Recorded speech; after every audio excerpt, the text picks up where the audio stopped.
Hello everyone, Late here. So this video I will test harvest. So I'm doing 100 maps and this will be a basic harvest. So there's no cornucopia and there's no crop rotations. And the result from this test will be a baseline that I'm going to use when I'm testing cornucopia and crop rotation later on. So let's begin with the setup. For the maps, I'm using Jungle Valley.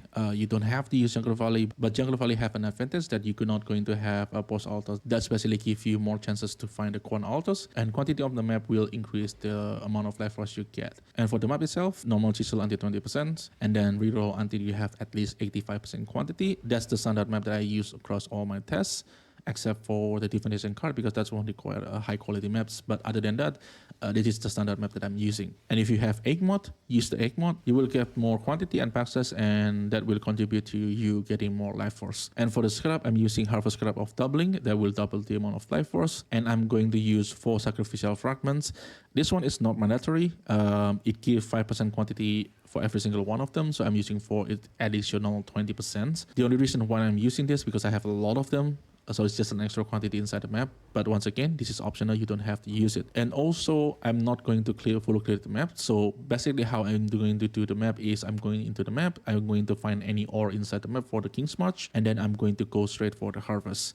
And any altar that I got along the way, I will get it, but I will not full clear the maps. If you want to full clear the maps, I will suggest using Scrap of Monster Lineage and Influence Scraps of Horde.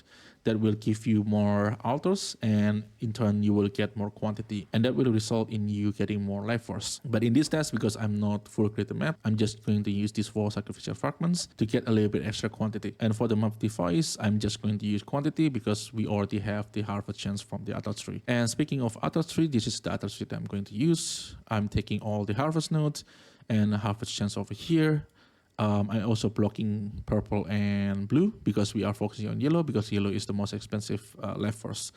And taking all the blue altars. You can use red altars, doesn't really matter. The blue is a little bit better, but if you cannot do blue, just do red, that's fine. The point of the altars is you want to get as much quantity as possible from the altars. And I also take delirium chances over here and over here. This basically almost guarantee you have mirror. Like in 100 maps, I think it's only like 3 to 4 maps that don't have deliriums. So it's pretty high chance for you to get deliriums. And the point of deliriums is I want to try to farm the delirium orbs. It's worth quite a bit. And I'm also using it for my divination card farming. And if your build cannot do delirium, you can move it into something else's. June is pretty good. And there's also alpha. You can use as a secondary mechanic just for some extra profit.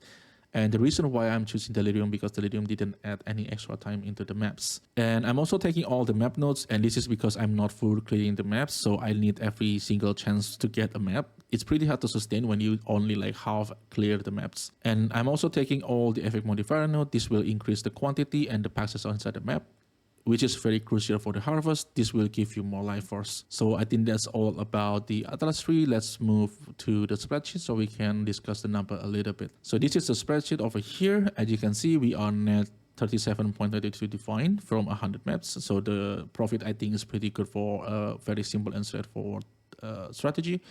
And the map time is 2 to 3 minutes. And this is without full clear the map. If you full clear the map, I think you probably add like another minute into it. I don't think that's that big of a deal. In my case, I just like to go straight up to the harvest. This is more like a preference thing. It's just about you get more life force, you spend more times, or you spend less time but you get less life force, something like that.